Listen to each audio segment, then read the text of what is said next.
Assalamualaikum warahmatullahi wabarakatuh. Perkenalkan, kami dari kelompok 6 kelas A3 yang terdiri dari Maidina Triastuti NPM 032, Enda Sulistiani NPM 102, Afina Nuraini NPM 099, Atika Nurlaila NPM 084, dan Yuswa Kurnia Wibowo NPM 093 akan melanjutkan presentasi terkait dengan bab audit pemasaran.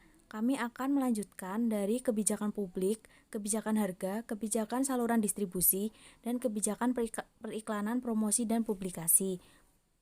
Assalamualaikum warahmatullahi wabarakatuh. Perkenalkan, kami dari kelompok 6 ingin mempresentasikan mengenai audit fungsi pemasaran. Apa sih audit fungsi pemasaran?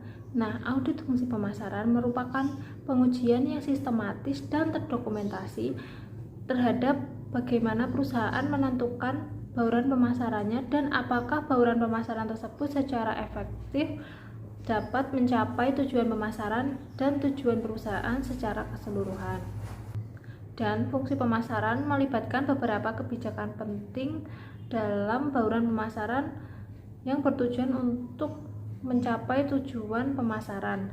Nah, beberapa kebijakan penting tersebut, yang pertama yaitu kebijakan produk, yang kedua kebijakan harga, yang ketiga kebijakan saluran distribusi, dan yang terakhir adalah kebijakan periklanan, promosi, dan publikasi.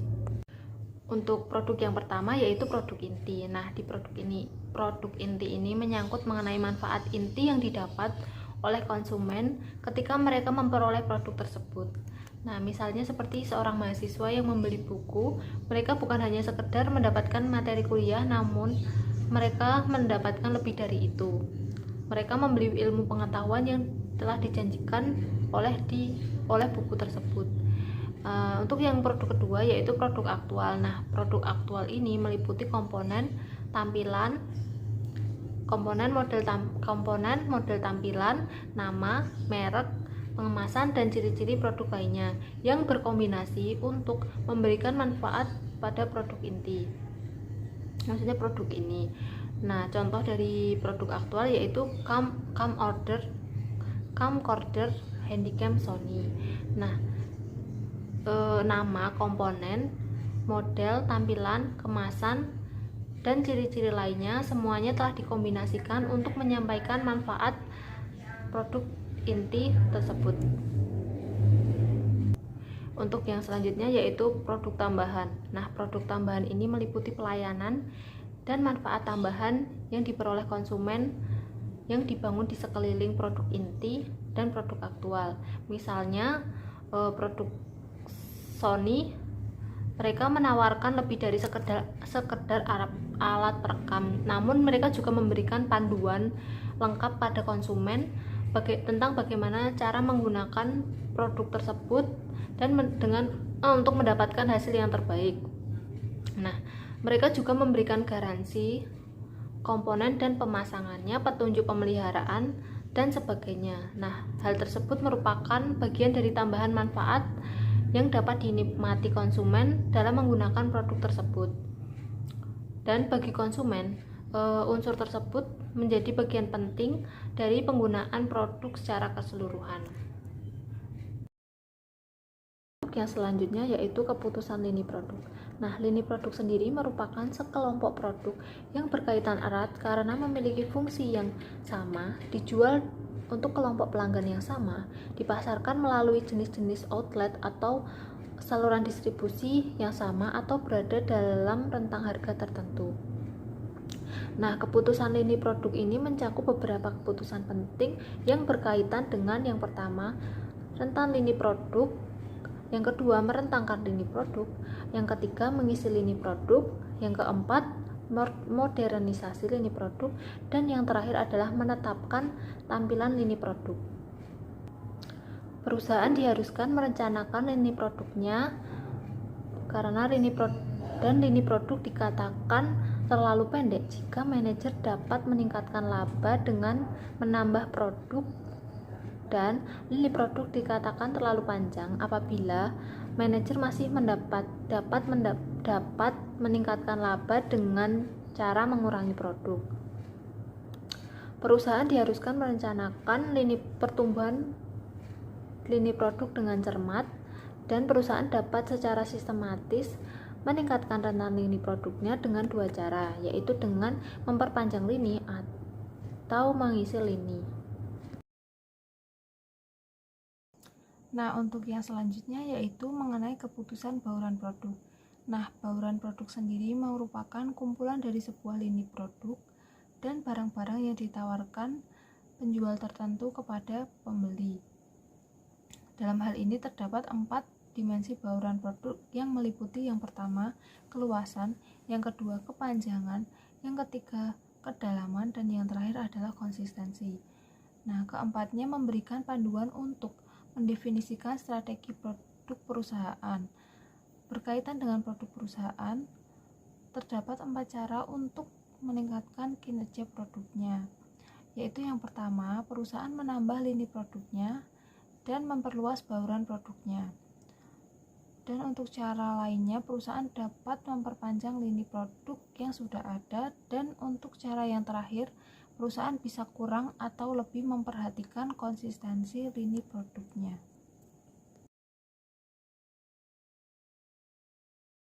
Untuk yang selanjutnya yaitu tabel 6.7. Nah, tabel ini menyajikan mengenai program kerja audit untuk kebijakan produk.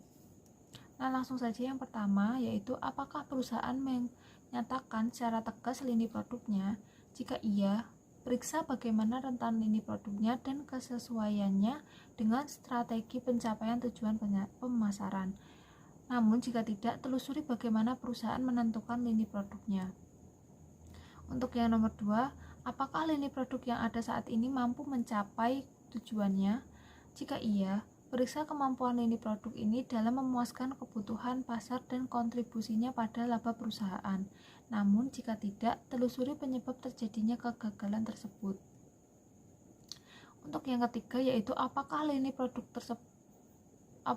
produk yang ditetapkan perusahaan merentang ke atas, ke bawah, atau ke kedua arah. Untuk yang keempat, apakah perusahaan harus menghapus beberapa lini produknya? Jika iya, telusuri alasan untuk menghapus lini produk tersebut dan pengaruhnya terhadap kinerja lini produk yang lain. Namun, jika tidak, nilai kinerja lini produk tersebut saat ini.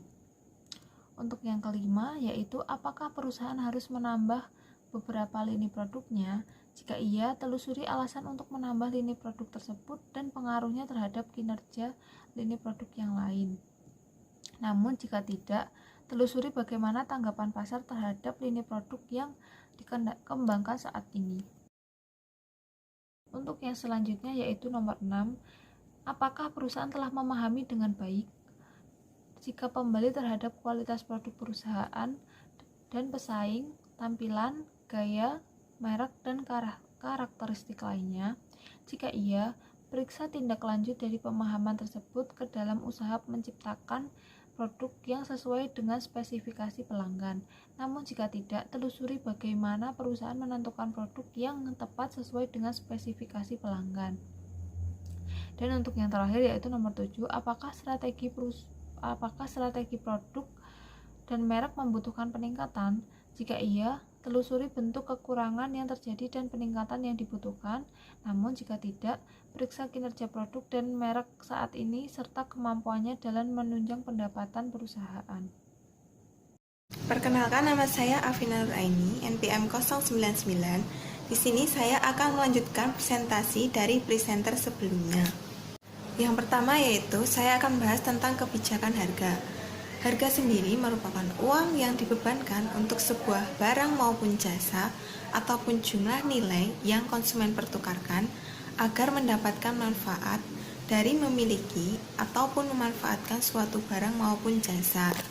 Yang selanjutnya yaitu yang kedua ada faktor-faktor yang mempengaruhi keputusan harga. Nah, ada dua faktor. Yang pertama yaitu ada faktor internal dan yang kedua yaitu ada faktor eksternal. Yang pertama itu yang dibahas akan tentang faktor internal. Nah, terdapat beberapa. Yang pertama ada tujuan pemasaran. Nah, ada beberapa tujuan yang berpengaruh terhadap kebijakan penetapan harga. Nah, yang pertama itu ada kelangsungan hidup produk, di mana lebih mengutamakan kemampuan perusahaan bertahan dalam persaingan. Nah, biasanya perusahaan yang mempunyai permasalahan dalam pemanfaatan kapasitas produk, sehingga untuk mempertahankan perusahaan tersebut dalam menetapkan harga itu menggunakan penetapan harga yang lebih rendah untuk mendongkrak volume penjualannya. Yang kedua itu ada memaksimalkan laba saat ini, di mana lebih menekankan pada pencapaian laba yang lebih tinggi. Tujuan yang ketiga yaitu kepemimpinan pangsa pasar, di mana lebih mengutamakan keunggulan di pasar, baik melalui kualitas, produk, pelayanan, penekanan pada memaksimalkan kepuasan pelanggannya. Yang keempat itu ada tujuan lain, di mana harga juga bisa ditetapkan perusahaan dalam mencapai tujuan pemasaran lain, seperti misalnya penetapan harga yang rendah untuk mencegah masuknya pesaing ke dalam pasar, menetapkan harga relatif sama dengan pesaing dengan menstabilkan pasar. Harga ditetapkan untuk menjaga loyalitas reseller dan mencegah intervensi pemerintah, atau harga sewaktu-waktu diturunkan untuk menarik lebih banyak konsumen mencari produk tersebut di retail-retail yang tersedia. Faktor internal yang kedua yaitu ada strategi bauran pemasaran, di mana strategi ini menyangkut tentang bagaimana setiap konsumen bauran pemasaran terdiri dari produk, harga, promosi, dan saluran distribusi itu ditetapkan untuk menunjang suksesnya program pemasaran secara keseluruhan. Dan harga itu bisa mempengaruhi secara keseluruhan dari bauran pemasaran, demikian pula dengan komponen yang lainnya. Jika harga menjadi landasan utama dalam menetapkan bauran pemasaran, maka harga terhadap suatu produk ditetapkan terlebih dahulu, kemudian bauran pemasaran yang lain menyesuaikan dengan tingkat harga yang telah ditetapkan tersebut. Sedangkan jika produk landasan utamanya, maka keputusan tentang komponen bauran pemasaran lain seperti produk, promosi, dan distribusi akan sangat mempengaruhi harga yang telah ditetapkan. Faktor yang ketiga yaitu biaya. Biaya ialah dasar penentuan harga. Harga suatu produk harus mencerminkan berapa biaya yang telah dikonsumsi untuk menghasilkan produk, serta biaya untuk menyampaikan produk tersebut pada konsumen dalam memuaskan kebutuhannya. Nah, untuk faktor yang terakhir yaitu pertimbangan organisasional, di mana pertimbangan organisasional ini menyangkut penentuan kewenangan dari bagian yang menetapkan harga. Hal ini dipengaruhi oleh pertimbangan strategis serta besar kecilnya organisasi suatu perusahaan. Assalamualaikum warahmatullahi wabarakatuh. Perkenalkan, nama saya Yuswa Kurnawibowo, NPM 093. Saya akan melanjutkan presentasi dari teman saya. Materi yang selanjutnya yaitu mengenai kebijakan harga. Ada beberapa faktor eksternal yang mempengaruhi keputusan penetapan harga. Untuk yang pertama yaitu sifat dan permintaan pasar. Persepsi konsumen terhadap nilai dan harga merupakan pertimbangan penting dari perusahaan dalam menetapkan harga. Keputusan bauran pemasaran harus berorientasi kepada pembeli. Maka dalam menetapkan harga perusahaan harus mempertimbangkan persepsi harga konsumen dan bagaimana persepsi ini mempengaruhi keputusan pembeli. Penetapan harga berorientasi pembeli yang efektif mencakup pemahaman tentang sejauh mana konsumen menilai manfaat yang mereka dapatkan dari suatu produk dan menetapkan harga yang sesuai dengan produk tersebut. Untuk yang kedua yaitu harga dan tawaran pesaing. Harga dan penawaran yang dilakukan perusahaan harus secara cermat merespon harga dan penawaran pesaing. Konsumen tidak akan membeli suatu produk dengan harga yang lebih tinggi jika produk tersebut tidak memberikan manfaat lebih kepada penggunanya. Guna merespon harga dan penawaran pesaing, perusahaan dapat meneliti produk pesaing untuk menentukan keunggulan produk perusahaan sebagai dasar dalam menentukan harga yang lebih tinggi dan menjelaskan kepada konsumen apa manfaat yang lebih yang bisa mereka dapatkan dengan harga yang lebih tinggi tersebut. Untuk yang terakhir yaitu faktor eksternal lainnya. Beberapa faktor Lingkungan sangat berpengaruh pada penetapan harga yang dilakukan perusahaan. Faktor ini kebanyakan bersifat given bagi perusahaan karena memang perusahaan tidak memiliki kendali terhadap faktor ini. Kondisi ekonomi, kebijakan pemerintah, perkembangan politik, perkembangan teknologi, dan sebagainya secara signifikan dapat mempengaruhi keberhasilan program pemasaran perusahaan. Nah, oleh karena itu perusahaan harus selalu menyesuaikan strategi dan program pemasaran terhadap faktor ini untuk termasuk penetapan harga. Untuk materi yang selanjutnya yaitu pendekatan penetapan harga umum. Beberapa pendekatan dalam menetapkan harga umum digunakan perusahaan antara lain yaitu yang pertama yaitu penetapan harga biaya plus, yaitu penetapan harga dengan cara menambahkan markup standar terhadap biaya produk. Yang kedua yaitu penetapan harga impas atau pulang pokok atau break even, yaitu penetapan harga untuk mencapai titik impas atau peluang pokok atas biaya produksi dan memasarkan produk atau untuk menghasilkan laba yang diinginkan. Yang ketiga yaitu penetapan harga berdasarkan persepsi nilai. Pendapatan harga berdasarkan persepsi pembeli terhadap nilai produk, bukan berdasarkan biaya. Yang keempat yaitu penetapan harga going rate, yaitu menetapkan harga berdasarkan harga pesaing utama, bukan atas biaya produk atau permintaan perusahaan. Yang kelima yaitu penetapan harga tender, yaitu menetapkan harga berdasarkan dugaan perusahaan tentang berapa besar harga yang akan ditetapkan pesaing, bukan biaya dan permintaannya sendiri atau digunakan pada saat perusahaan ingin memenangkan suatu kontrak. Pada tabel 6.8 ini disajikan program audit kebijakan penetapan harga. Nah, di sini yang pertama yaitu apakah perusahaan memiliki tujuan kebijakan, strategi, dan prosedur penetapan harga yang dinyatakan secara tegas. Nah, jika ya, periksa seberapa efektif tujuan kebijakan, strategi, dan prosedur tersebut mendukung pencapaian tujuan pemasaran perusahaan. Jika tidak, telusuri apa yang menjadi dasar dalam menetapkan produk perusahaan. Yang kedua, apakah strategi harga perusahaan sesuai dengan aturan dan ketentuan pemerintah? Jika ya, telusuri bagaimana harga yang ditetapkan perusahaan mengadopsi kepentingan pemerintah dalam menyejahterakan masyarakat. Jika tidak, telusuri bagaimana perusahaan menetapkan harga. Ketiga, apakah harga ditetapkan berdasarkan kriteria biaya, permintaan, persaingan? Jika ya, telusuri bagaimana harga ini menjadi realitas bagi pelanggan dan kontribusinya terhadap keuntungan perusahaan. Jika tidak, telusuri apa yang menjadi dasar penentuan harga yang ditetapkan perusahaan. Yang keempat, apakah pelanggan melihat bahwa harga perusahaan sesuai dengan penawarannya? Jika ya, telusuri tanggapan pelanggan melalui transaksi pemesanan kembali. Jika tidak, telusuri komplain pelanggan atas perbedaan antara yang dikomunikasikan perusahaan dan realitas yang terjadi di pasar. 5. Yaitu apakah manajemen pengetahuan tentang elastisitas permintaan harga, pengaruh kurva pengalaman, kebijakan penetapan harga pesaing. Jika ya, telusuri bagaimana pengaruh informasi tersebut terhadap keputusan harga produk. Jika tidak, telusuri informasi yang digunakan manajemen dalam mengambil keputusan tentang harga. Keenam, apakah kebijakan penetapan harga telah disesuaikan dengan kebutuhan distributor dan agen penjual, pemasok, serta peraturan pemerintah. Jika ya, telusuri bagaimana harga yang ditetapkan tersebut dapat menjaga stabilitas margin perusahaan dan distributor. Jika tidak, telusuri bagaimana harga tersebut dapat mendukung hubungan dengan distributor, pemasok, dan peraturan pemerintah.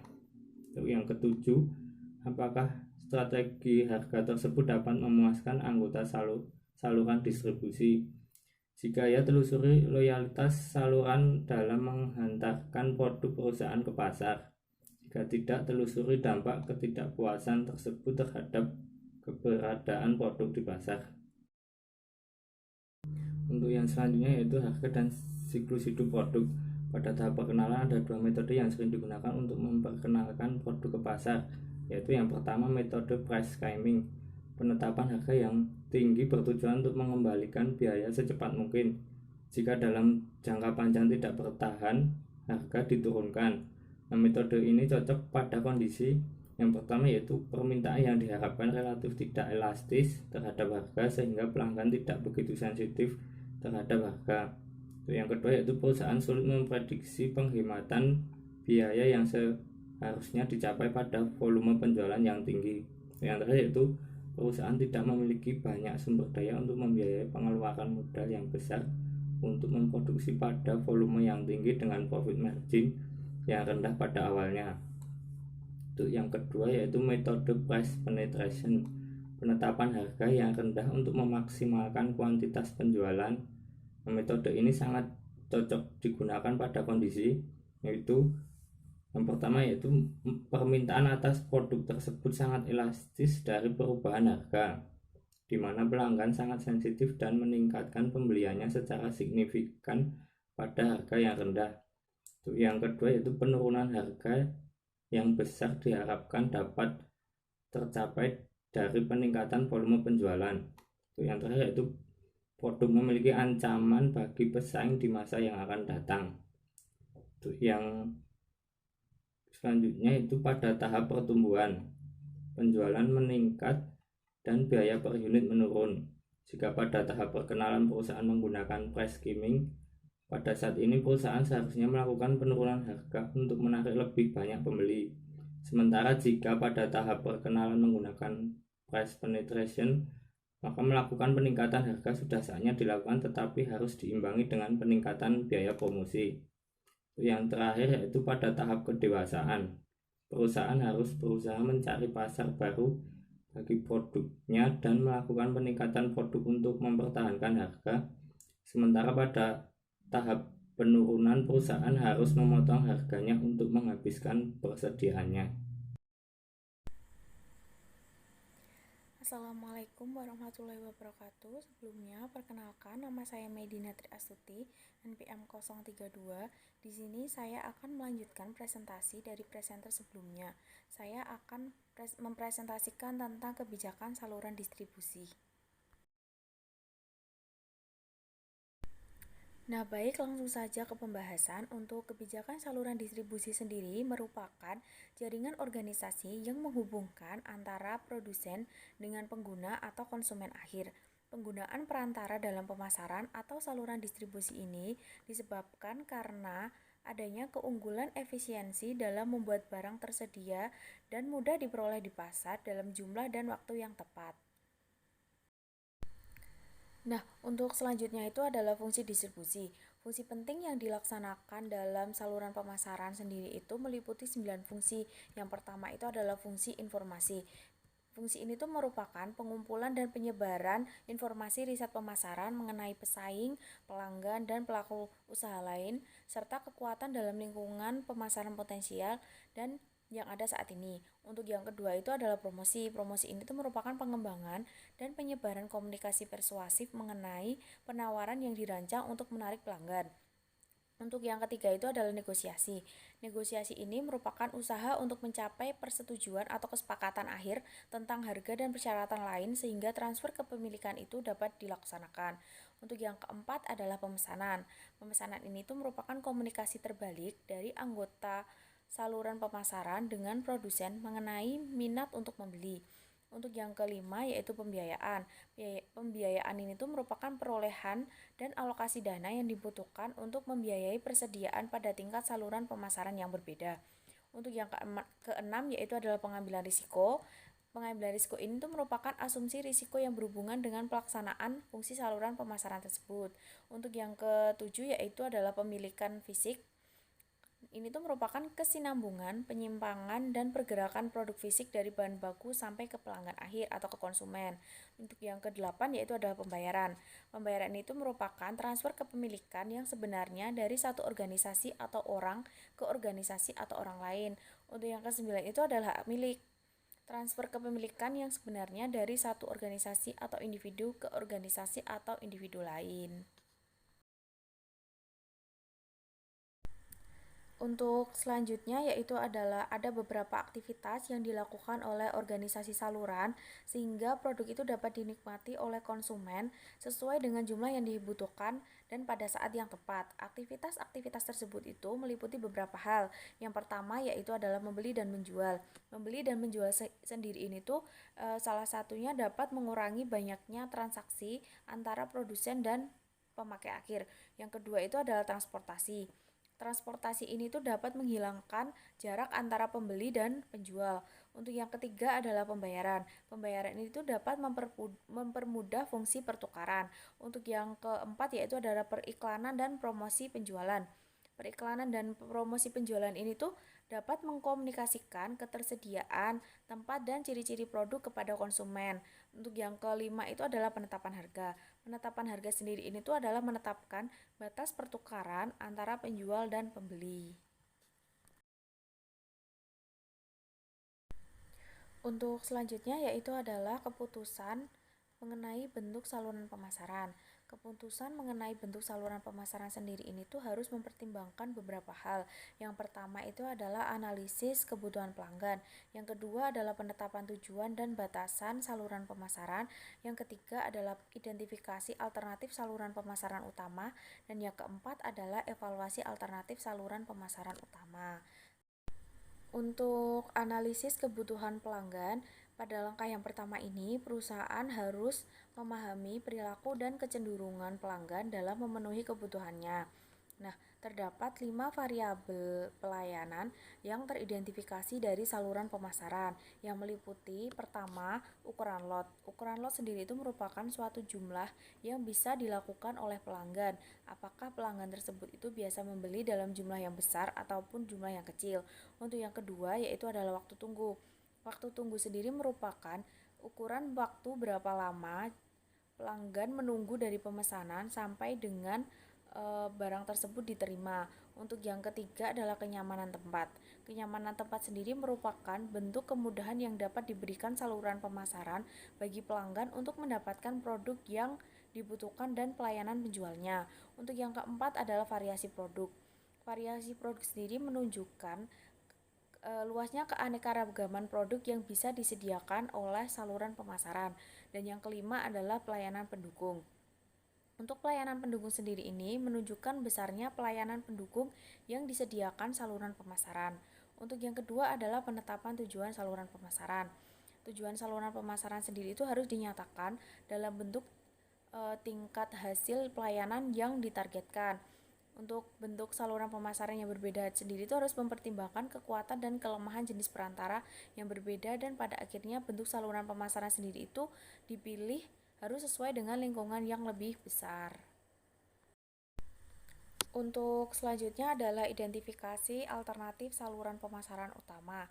Nah, terdapat pertimbangan tentang alternatif saluran pemasaran yang mencakup 3 variabel utama. Yang pertama itu adalah jenis perantara. Jenis perantara ini tuh menyangkut tentang karakteristik perantara yang paling tepat untuk produk yang dipasarkan sehingga sampai kepada konsumen itu dalam waktu, kuantitas yang tepat dan kenyamanan dalam mendapatkannya. Yang kedua itu adalah jumlah perantara. Jumlah perantara ini tuh menyangkut tentang penentuan jumlah perantara yang tepat untuk setiap tingkatan saluran pemasaran. Nah, terdapat 3 strategi penentuan jumlah saluran pemasaran yang bisa digunakan. Yang pertama itu adalah distribusi eksklusif, yang kedua adalah distribusi selektif, dan yang ketiga adalah distribusi intensif. Untuk yang ketiga itu ada syarat dan tanggung jawab anggota saluran pemasaran. Nah, ini tuh berkaitan dengan penentuan persyaratan dan tanggung jawab dari anggota saluran pemasaran yang terintegrasi dengan perusahaan. Untuk yang keempat itu ada evaluasi alternatif tentang saluran pemasaran utama. Nah, terdapat 3 kriteria utama yang dapat digunakan untuk mengevaluasi saluran. Yang pertama itu adalah kriteria ekonomi, yang kedua adalah kriteria kontrol, dan yang ketiga adalah kriteria adaptif.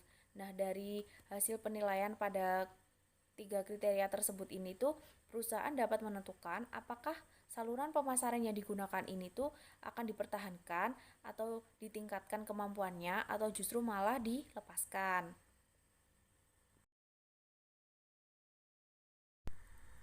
Untuk selanjutnya, terdapat program audit terkait dengan kebijakan distribusi. Nah, untuk selanjutnya ini terdapat kuesioner dan langkah kerjanya. Untuk pertanyaan yang pertama, apakah perusahaan memiliki tujuan dan strategi distribusi yang dinyatakan dengan tegas? Apabila jawabannya iya, telusuri apakah tujuan dan strategi distribusi tersebut itu disosialisasikan secara memadai dan selalu dijadikan pedoman dalam mengambil keputusan distribusi. Nah, apabila jawabannya tidak, telusuri pedoman perusahaan dalam menciptakan kebijakan distribusi. Untuk pertanyaan yang kedua, apakah strategi ini dapat memotivasi anggota saluran pemasaran dalam menempatkan produk perusahaan di pasar? Apabila jawabannya iya, telusuri frekuensi dan volume pemesanan kembali yang dilakukan anggota saluran secara periodik. Apabila jawabannya tidak, telusuri penyebab terjadinya kondisi ini. Untuk yang ketiga, apakah lingkup dan pelayanan pemasaran perusahaan memadai? Apabila jawabannya iya, telusuri cakupan lingkup dan pelayanan yang ditetapkan, hubungkan dengan kebutuhan pelayanan dalam memuaskan pelanggan. Apabila jawabannya tidak, telusuri bagaimana perusahaan menentukan cakupan lingkup dan pelayanan pemasarannya. Untuk pertanyaan yang keempat, apakah distributor, agen, perantara penjualan, wakil produsen telah beroperasi secara efektif? Apabila jawabannya iya, telusuri dukungannya dalam menempatkan produk di pasar tepat waktu dan kuantitas. Apabila jawabannya tidak, telusuri penyebab terjadinya kondisi tersebut. Nah, untuk pertanyaan yang kelima, apakah perusahaan secara periodik melakukan evaluasi terhadap anggota salurannya? Apabila jawabannya iya, telusuri apakah hasil evaluasi ini digunakan sebagai umpan balik dalam pengambilan keputusan distribusi pada periode berikutnya. Apabila jawabannya tidak, telusuri bagaimana perusahaan menilai kinerja salurannya. Untuk pertanyaan yang keenam, apakah perusahaan secara periodik mengevaluasi metode pengiriman produknya? Apabila jawabannya iya, telusuri apakah hasil evaluasi ini digunakan sebagai umpan balik dalam pengambilan keputusan metode pengiriman pada periode berikutnya. Apabila jawabannya tidak, telusuri bagaimana perusahaan menilai efektivitas pengiriman barangnya. Untuk pertanyaan yang ketujuh, apakah sebaiknya perusahaan mengubah saluran distribusinya? Apabila jawabannya iya, telusuri sejauh mana perubahan dilakukan sesuai dengan perubahan tuntutan pelanggan. Apabila jawabannya tidak, periksa kinerja saluran distribusi saat ini. Nah, sekian yang dapat saya sampaikan, kurang dan lebihnya saya mohon maaf. Untuk selanjutnya akan disampaikan oleh rekan saya. Terima kasih. Perkenalkan, nama saya Atika Nulaila, NPM 084. Di sini saya akan melanjutkan presentasi dari teman saya, yaitu saya akan mempresentasikan tentang kebijakan periklanan, promosi, dan publikasi. Nah, apakah itu? Jadi perusahaan itu tuh harus menginformasikan produk atau layanan mereka kepada masyarakat atau pelanggan mereka, yaitu untuk menginformasikan tentang keberadaan produk tersebut dan manfaat dari produk tersebut. Suatu bauran komunikasi pemasaran dapat terdiri atas kombinasi dan komponen bauran promosi, yaitu sebagai berikut. Yang pertama ada pengiklanan, yaitu mencakup semua produk presentasi non-personal dan promosi ide barang atau jasa oleh sponsor yang ditunjuk dengan mendapatkan bayaran. Terus yang kedua ada pemasaran langsung, yaitu penggunaan surat telepon atau alat penghubung non-personal lainnya untuk berkomunikasi dengan atau mendapatkan respon dari pelanggan dan calon pelanggan tertentu. Terus yang ketiga yaitu ada promosi penjualan, yaitu merupakan insentif jangka pendek untuk mendorong keinginan mencoba atau pembelian produk atau jasa. Terus yang keempat ada hubungan masyarakat dan publisitas, yaitu berbagai program yang dirancang untuk mempromosikan atau melindungi citra perusahaan atau produk individualnya. Terus yang terakhir yaitu yang kelima ada penjualan personal, yaitu merupakan interaksi langsung antara satu atau lebih calon pembeli dengan tujuan melakukan penjualan. Selanjutnya yaitu ada mengembangkan komunikasi efektif. Nah, bagaimana sih cara mengembangkan komunikasi yang efektif? Yaitu ada 8 cara. Yang pertama yaitu mengidentifikasi audiens sasaran, yang kedua menentukan tujuan komunikasi, yang ketiga merancang pesan, yang keempat memilih saluran komunikasi, yang kelima yaitu mengalokasikan total anggaran promosi, yang keenam memutuskan bauran promosi, yang ketujuh mengukur hasil promosi, dan yang kedelapan yaitu mengelola dan mengkoordinasikan seluruh proses komunikasi pemasaran. Yang selanjutnya yaitu ada mengidentifikasi audiens sasaran, yaitu perusahaan harus mengidentifikasi terlebih dahulu siapa audiens sasaran dari produk yang akan dipasarkan. Nah, audiens sasaran itu dapat berupa individu, masyarakat tertentu, atau masyarakat umum yang berpengaruh penting bagi keputusan dari perusahaan tersebut. Terus yang selanjutnya yaitu menentukan tujuan komunikasi. Nah, di sini tuh bagaimana respon audiens yang diharapkan perusahaan terhadap produk yang dipasarkan setelah menerima pesan yang disampaikan melalui proses komunikasi yang dibangun merupakan tujuan utama dari komunikasi pemasaran. Selanjutnya yaitu ada merancang pesan. Dalam merumuskan pesan ada pemecahan 4 masalah, yaitu pertama ada isi pesan. Di sini isi pesan itu menyangkut apa yang akan dikatakan kepada audiens sasaran untuk menghasilkan respon yang diinginkan.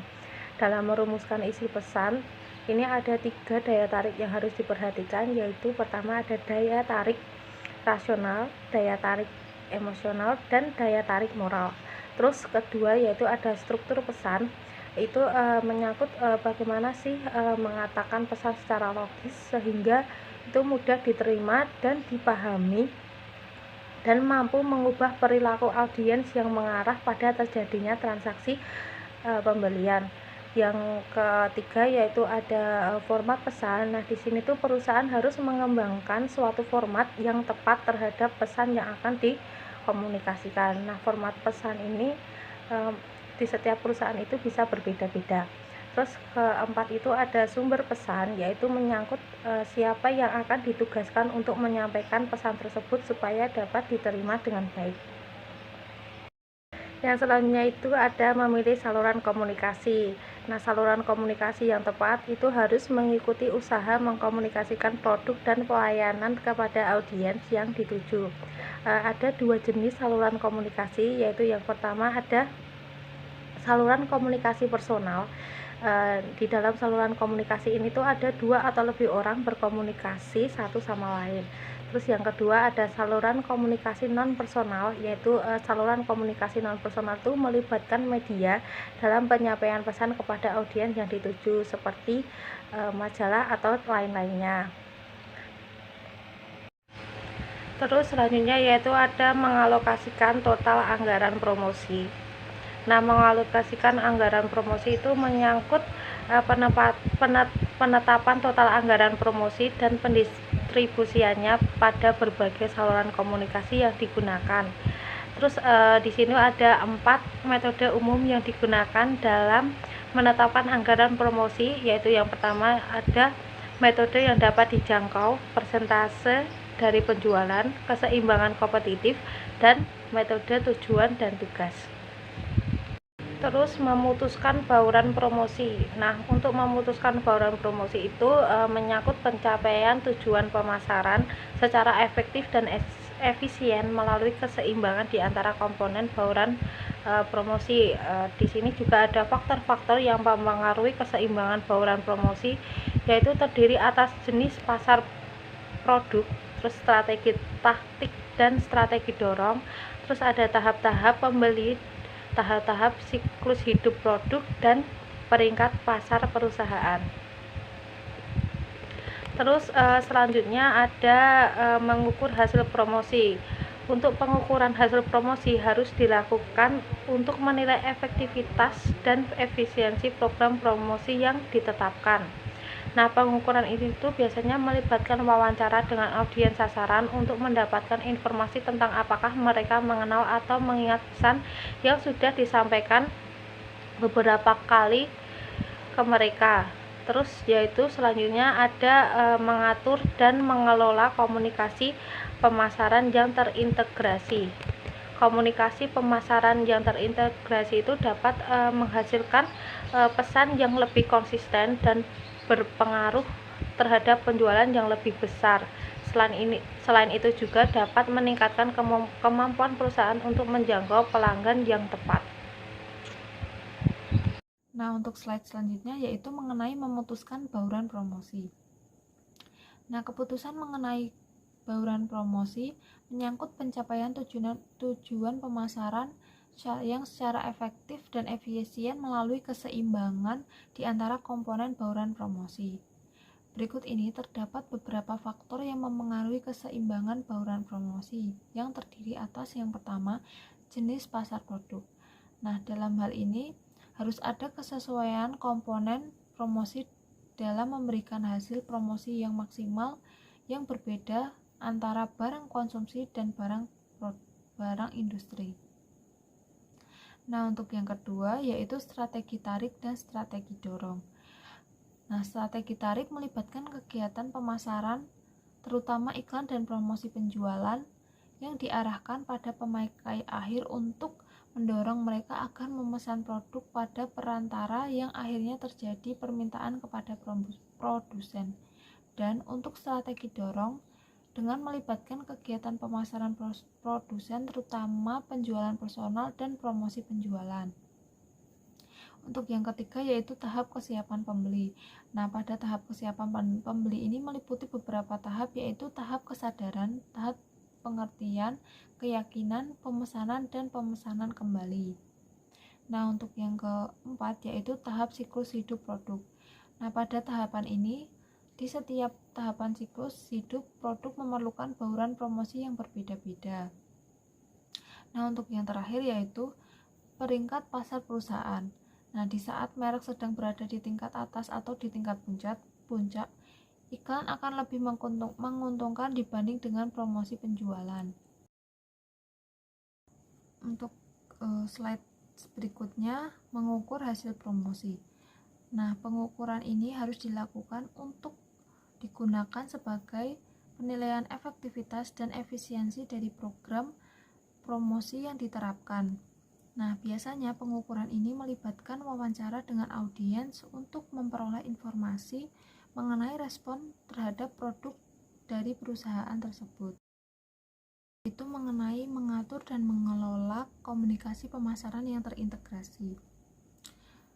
Nah, perubahan pasar massal menjadi pasar dengan ukuran yang lebih kecil membutuhkan pendekatan yang berbeda dalam mengomunikasikan produk perusahaan. Nah, hal ini membutuhkan bauran promosi yang berbeda pula agar pesan dan tujuan promosi dapat mencapai tujuannya. Dan saat ini semakin banyak perusahaan-perusahaan yang menggunakan konsep komunikasi pemasaran yang terintegrasi. Komunikasi pemasaran terintegrasi dapat menghasilkan pesan yang lebih konsisten dan pengaruh penjualan yang lebih besar. Nah, konsep ini menempatkan tanggung jawab dalam tangan seorang untuk menyatukan pesan dan kesan perusahaan dan mereknya yang datang dari begitu banyak perusahaan. Komunikasi pemasaran yang terintegrasi dapat meningkatkan kemampuan perusahaan untuk menjangkau pelanggan yang tepat dengan pesan yang tepat, pada waktu yang tepat, dan dalam tempat yang tepat. Nah, untuk slide selanjutnya yaitu mengenai memutuskan bauran promosi. Nah, keputusan mengenai bauran promosi menyangkut pencapaian tujuan pemasaran yang secara efektif dan efisien melalui keseimbangan di antara komponen bauran promosi. Berikut ini terdapat beberapa faktor yang mempengaruhi keseimbangan bauran promosi, yang terdiri atas yang pertama, jenis pasar produk. Nah, dalam hal ini harus ada kesesuaian komponen promosi dalam memberikan hasil promosi yang maksimal yang berbeda antara barang konsumsi dan barang industri. Nah, untuk yang kedua yaitu strategi tarik dan strategi dorong. Nah, strategi tarik melibatkan kegiatan pemasaran, terutama iklan dan promosi penjualan, yang diarahkan pada pemakai akhir untuk mendorong mereka agar memesan produk pada perantara yang akhirnya terjadi permintaan kepada produsen. Dan untuk strategi dorong, dengan melibatkan kegiatan pemasaran produsen terutama penjualan personal dan promosi penjualan. Untuk yang ketiga yaitu tahap kesiapan pembeli. Nah, pada tahap kesiapan pembeli ini meliputi beberapa tahap, yaitu tahap kesadaran, tahap pengertian, keyakinan, pemesanan, dan pemesanan kembali. Nah, untuk yang keempat yaitu tahap siklus hidup produk. Nah, pada tahapan ini, di setiap tahapan siklus hidup produk memerlukan bauran promosi yang berbeda-beda. Nah, untuk yang terakhir yaitu peringkat pasar perusahaan. Nah, di saat merek sedang berada di tingkat atas atau di tingkat puncak, iklan akan lebih menguntungkan dibanding dengan promosi penjualan. Untuk slide berikutnya, mengukur hasil promosi. Nah, pengukuran ini harus dilakukan untuk digunakan sebagai penilaian efektivitas dan efisiensi dari program promosi yang diterapkan. Nah, biasanya pengukuran ini melibatkan wawancara dengan audiens untuk memperoleh informasi mengenai respon terhadap produk dari perusahaan tersebut. Itu mengenai mengatur dan mengelola komunikasi pemasaran yang terintegrasi. Nah, perubahan pasar massal menjadi pasar dengan ukuran yang lebih kecil membutuhkan pendekatan yang berbeda dalam mengomunikasikan produk perusahaan. Nah, hal ini membutuhkan bauran promosi yang berbeda pula agar pesan dan tujuan promosi dapat mencapai tujuannya. Dan saat ini semakin banyak perusahaan-perusahaan yang menggunakan konsep komunikasi pemasaran yang terintegrasi. Komunikasi pemasaran terintegrasi dapat menghasilkan pesan yang lebih konsisten dan pengaruh penjualan yang lebih besar. Nah, konsep ini menempatkan tanggung jawab dalam tangan seorang untuk menyatukan pesan dan kesan perusahaan dan mereknya yang datang dari begitu banyak perusahaan. Komunikasi pemasaran yang terintegrasi dapat meningkatkan kemampuan perusahaan untuk menjangkau pelanggan yang tepat dengan pesan yang tepat pada waktu yang tepat dan dalam tempat yang tepat.